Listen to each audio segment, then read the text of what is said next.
This is a tutorial for Chapter 21, Section 8 on regression. So Chapter 21-8 basically talks about taking data and being able to fit a curve and determine whether data is linear, nonlinear, whether you have like what they call outliers, and it allows you to interpret data in a pictorial or in a graphical display. If I was to look at this data here, I'd have a hard time telling whether this is linear data, if it correlates to each other, you know exactly what's going on there. And so this all starts out on page 669 of our technical math book. And on page 670, we talk about the correlation coefficient. So the correlation coefficient. All right.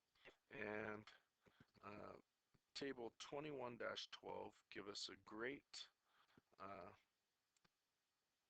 way to organize our data. And so I've taken the data from question number 7 and put it into here, and we're going to do just a little bit of formatting. And I'm using table 21-12 as my guide for this. So I'll do an xy, and then I'll do an x squared. I'm going to put that squared in a superscript, and then I'll do a y with a superscript squared.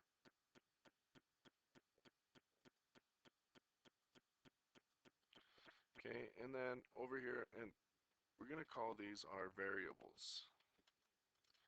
Okay, and I want to make a graph, or I want to make a table that's going to be big enough for me to use and just plug data in. And so down here, I'm going to add these up, and we can see at the bottom of table 21-12 we have a summation. So I'm going to do a double bottom border here.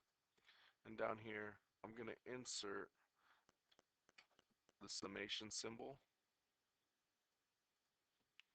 And I'm going to align this symbol on to the right. Okay.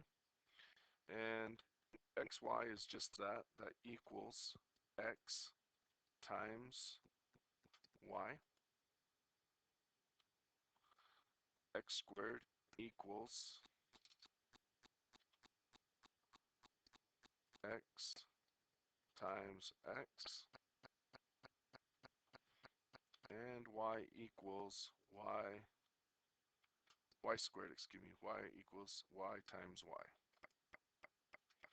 Okay, I'm going to grab those guys here. I'm going to Control C,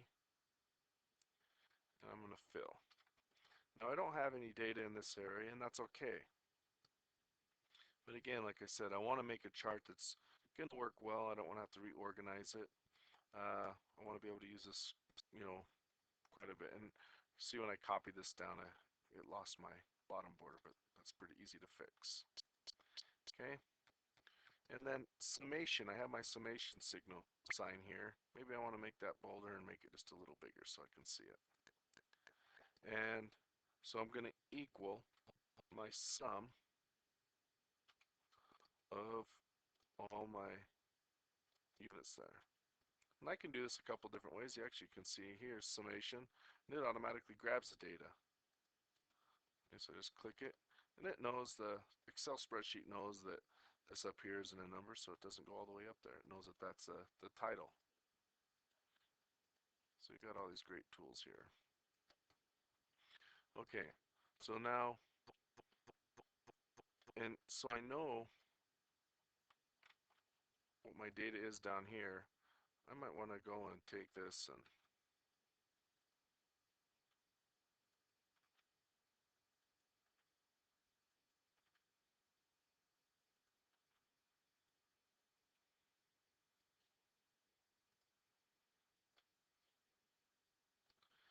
and a lot of times the numbers are aligned to the right. For this, it makes a little more sense to put them in the center. So I like the way that data looks, and I think that looks pretty good and is very similar to what we see in table 21-12. Okay, So now that we have our data organized in a little table, it's asking for the correlation coefficient. If we look at that formula that's on page 670, it looks like a pretty complicated formula. And let me pause here for a second and I will write that formula up here. Okay, this formula looks complicated, but it's really not. We only have a few variables here. We have the n variable, we have summation xy, we have summation x, summation y, and then we have summation x squared and summation y squared. The thing about this formula that can be confusing is just simply the order of operation. So I'm going to try to show with brackets the order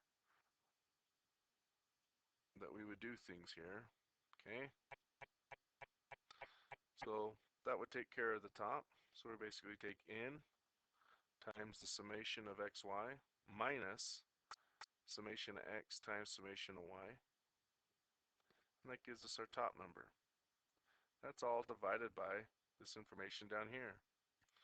So down here, I'm going to go inside the bracket, inside the square roots, and kind of work my way out. So I've got that, okay, and then in here,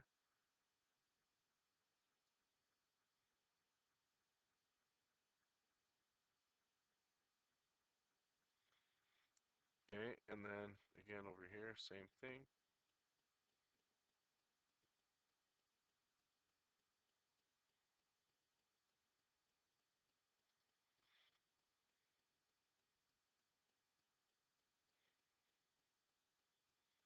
Okay, so that kind of helps me see how many parentheses I need or what I need to do when I go and write this. And again, you could use this in your calculator, but Excel can do all of this for you. So I'm going to make a new page right now, and we're going to go through how to create a formula in Excel that has the variables.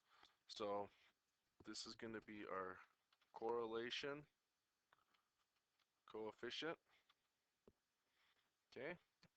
And in here, we just talked about our different variables, but this is formula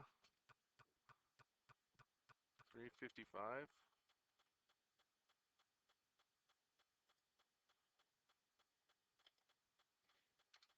Formula 355, and this is correlation coefficient. Okay, I'm going to come up here, I'm going to merge these cells, make this kind of a nice little formula box here. Okay, and in here, what did we talk about? We had the n variable, then we're going to get the summation symbol, so we go to insert, symbols, insert, okay, close that. I'm going to highlight and control C that symbol so I don't have to remake it every time. And we're going to have the summation of x and the summation of y.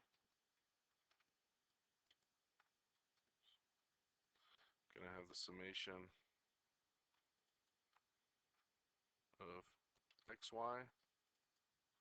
We're going to have the summation of x squared. I'll put that in a superscript.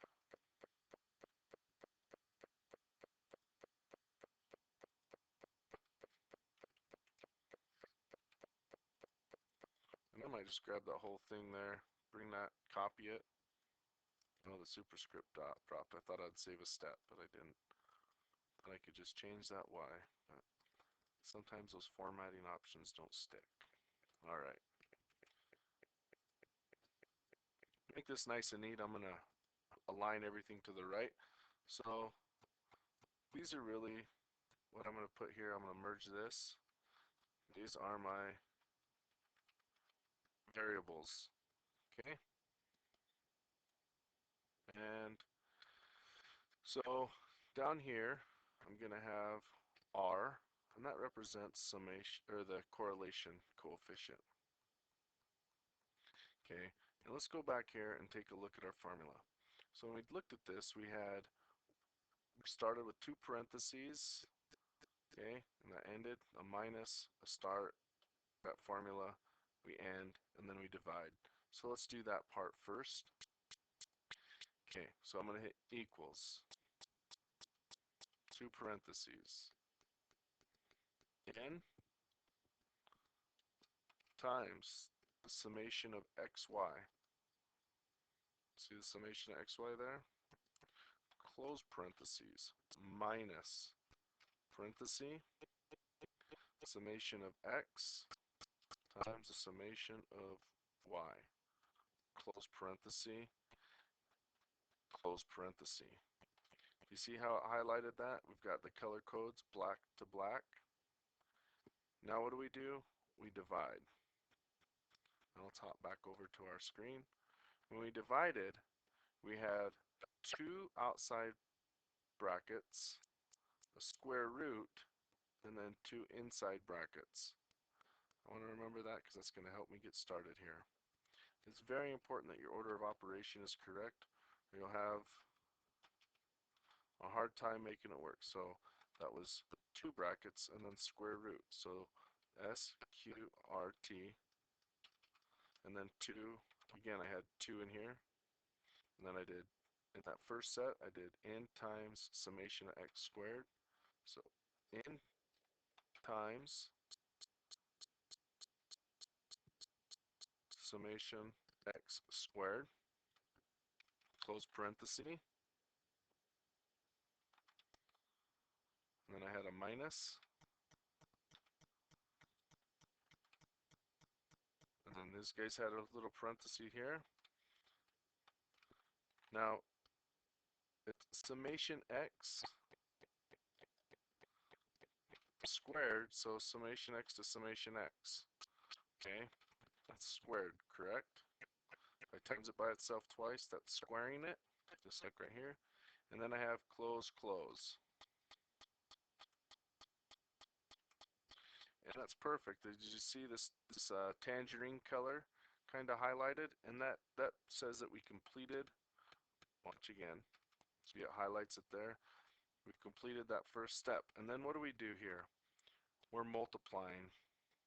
Okay, this is no different than saying, right? So we're going to multiply that. And here I did the same thing. One bracket, then the square root, and then two brackets, okay? One bracket, square root, bracket, bracket, n times the summation of y squared, close bracket, minus, I know that from here, so n times the summation of y squared minus summation of y times summation of y. And then how many am I going to have out here? 3. Okay, and since I don't have the squared here, I'll actually have 4. So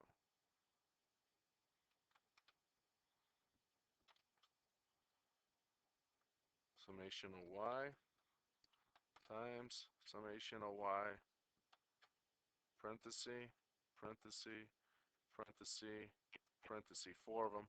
You can see my black to my black. Okay? Well, it says I'm divided by 0. So how do I test this? Well, example 72 give us some numbers. So let's punch those in. So in example 72, we're given n equals 11. And we go down to the sums, and we see sum of x equals 55. I'm getting this from table 21-12. We see that the sum of y equals 60. Sum of xy equals 353. Sum of x squared is 385. And the sum of y squared is 364. And in example 72, right above table 21-12, if we see what R equals, it says R equals 0.834.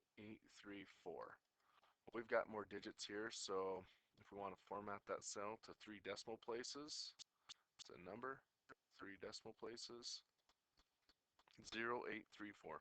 So we now know that our formula that we've written here works perfectly. So I'm going to box this guy up, black thick border. I'm going to highlight this yellow because that's my answer. And then I'm going to highlight these a different color, indicating that, whatever color you'd want, it doesn't matter, indicating that I need to fill those in when I go and put this formula somewhere. And I actually can do something if we want. You can protect your cells too. And you actually have to turn on some other things, and we can do some options, and you can do some protecting your cells. Um, I don't remember how to do it right off the top of my head. I have to look for a minute, and we could do that another time. But I could protect these cells so I couldn't accidentally go in there and mess those up. But so now I have my correlation coefficient formula all done. So for number 7, I have all this data here. So what do I want to do? I just grab my formula, my information, bring it over here. I drop it right here. Now in, where did it equal? In here, I have 1, 2, 3, 4, 5, 6. So that equals 6. Okay. Summation of x is right here. Summation of y is right here. Summation of xy is right here. Summation of x squared is here. Summation of y squared is here. Automatically calculates, and the instructions say to 4 decimal places. So what do I need to do here? Just right click, format the cell, 4 decimal places, done. And here's my answer.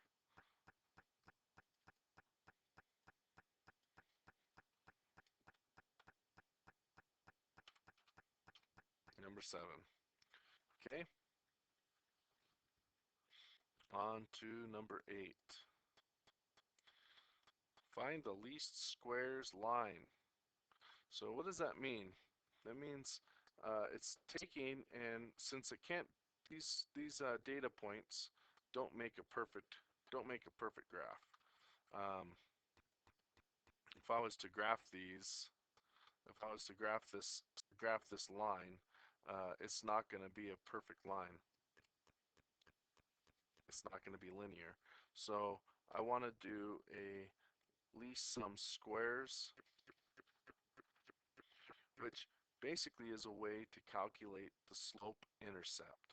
It's basically a way to calculate the slope intercept. So I'm going to put that formula down here, and then I'm going to do a new one, rename it, and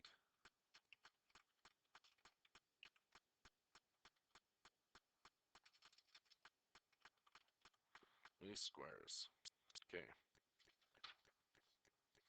So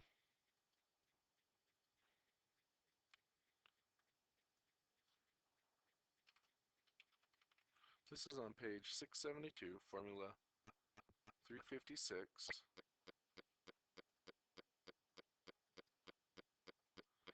And this is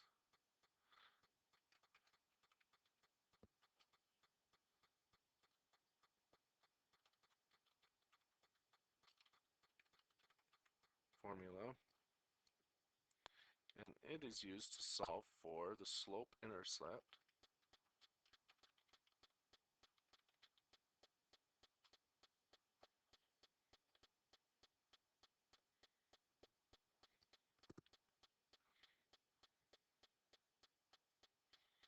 which equals y equals mx plus b. Okay, so this is talked about linear regression, where it's a nice straight line. It's talked about on the top of page 671. And since this data isn't a straight line, we can't do that. And so, again, um, for this formula, what do we want to find? We're trying to find the slope intercept. We're trying to get basically a straight line that would go along with this data. And so, again, we're going to look at what variables we have. And let me pull these formulas up real quick, and I'll pause and write these out, and we'll talk about them for a second. Okay, so we have the slope, which is represented by m, and b, which is the intercept, where the line would cross the y-axis. And so um,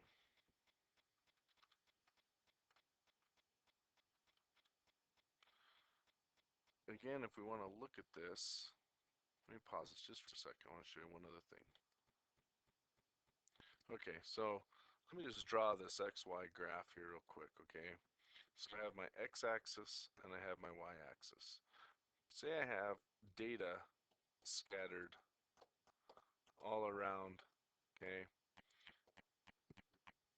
What this does is this allows us to kind of come up and say, hey, I have basically a line that has a certain slope. So the slope of the line is the slope equals the rise over the run, and we have, and that equals m, and then we have b, the location where that line crosses the y-axis. And so if I'm trying to interpret this data, or I'm trying to characterize this data, I may want to try to fit a straight line to this data that isn't straight, just to give me an idea of what's going on. You know, maybe I have data that's, you know, stretched out really far, you know, and I have some outliers here, but you know, it might be pretty tough for me to tell where that data all lies. But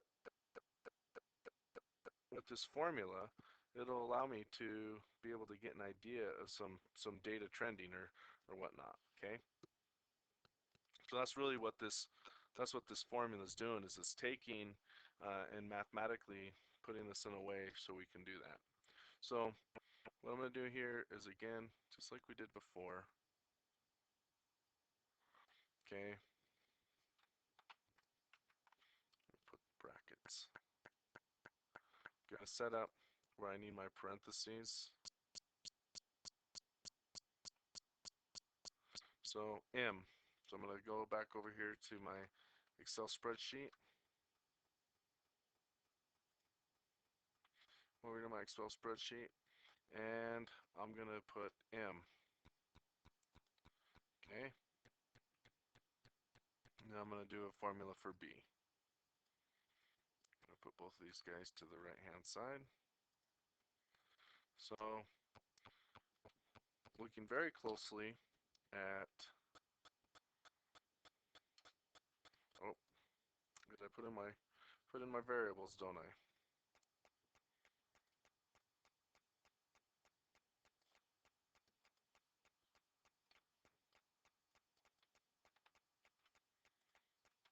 And my variables are similar to these guys, so I'm just going to grab these over here. Okay, no sense reinventing the wheel there. Okay, just so we're clear though, there is one variable that we don't use in here at any point in time, and that is the y squared. We never use the summation of y squared. We do not use that one. If we look through all of this, we don't have anywhere. We have the summation of y, we have the summation of x, the summation of x squared, xy, but there's no y squared anywhere in here. So I'm going to get rid of that one variable so we don't accidentally use it. So based off of what I just did here, I'm going to start off with two parentheses, do this formula, close the parenthesis, minus, parenthesis, close, close. Okay, so follow along. So n times summation xy, close parenthesis, minus, parenthesis, summation of x times summation of y, close parenthesis, divided by, come back over here, I've got two parentheses here on the bottom, parenthesis, parenthesis, n times summation of x squared, close parenthesis, minus, and this is summation of x squared, so summation of x times summation of x, close, close. Okay, we don't have any numbers in there, so it's going to do a divide by 0, and that's okay. B, so we're going to come down here to the intercept. Let's put our parentheses in for this one. So I'm going to parenthesis there, bracket, bracket, parenthesis, parenthesis, parenthesis, parenthesis, bracket, bracket. So I'm going to start with 2. Go ahead and go and do that. So summation of x squared times the summation of y, close parenthesis, minus, start parenthesis, summation of x times the summation of xy. You should be following along in the book on page 350, or formula 356, page 672, divided by, here, two parentheses, okay?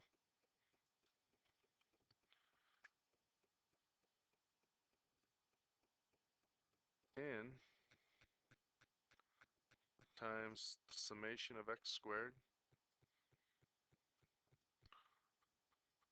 close parenthesis, minus summation of x squared, summation of x times summation of x, close, should be good. Again, how do we check this? Well, we're given this data in table 21-13, and we're told that if we count down in table 21-13, we have 11 data points. Summation of x is 55. Summation of y is 52. Summation of x squared is 385. And summation of xy is 186.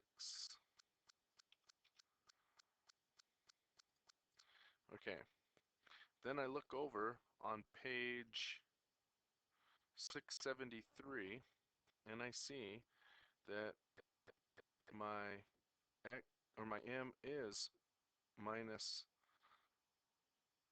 0.67 x plus 8.1. And so if I prefer, I could actually label everything. I could do a y, and remember, if I do an equal sign, it's gonna, well, it stayed that time. Sometimes it won't. Like, I guess if I had something else in front of it, it might say an error. But so I can put that little parenthesis there and keep that from happening. Y m x plus.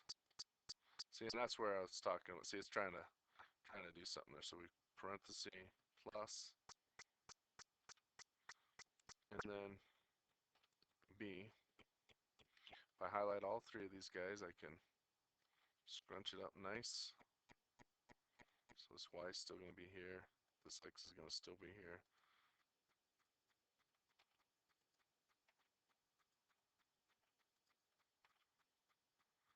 But this guy is going to equal this. And this guy's going to equal this. And what it's doing automatically, since I have these so tight, is getting rid of any of the decimal points. So I'll open that up just a little bit. And so now it's kind of, you can see it's either in either spot.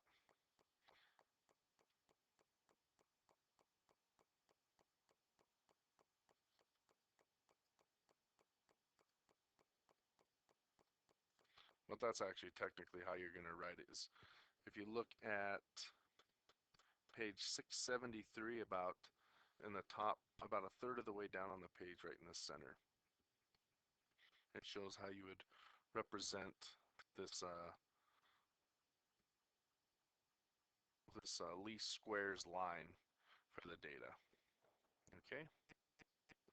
So now we have this formula. We don't need this. I mean, as long as you understand that this is where this goes, all we need is this guy right here. Okay. So again, nice dark box. Okay. So I can control C and run number 8. So what I need to do here is I need to copy this guy.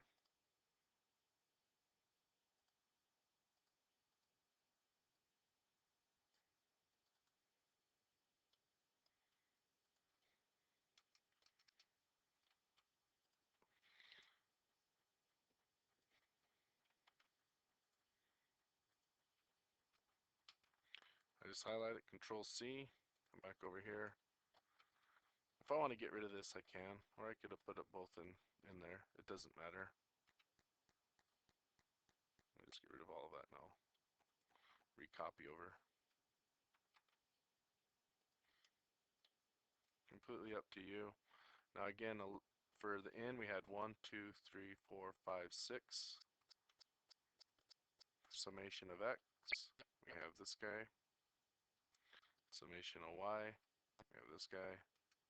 Summation of xy, this guy. And summation of x squared, right here. There's the answer. So if I'm going to write this out, if I was to write this, I would write y equals 2.92x plus 0.674.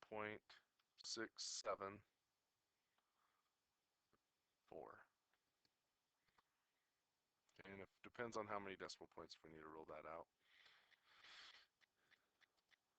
And there's my answer.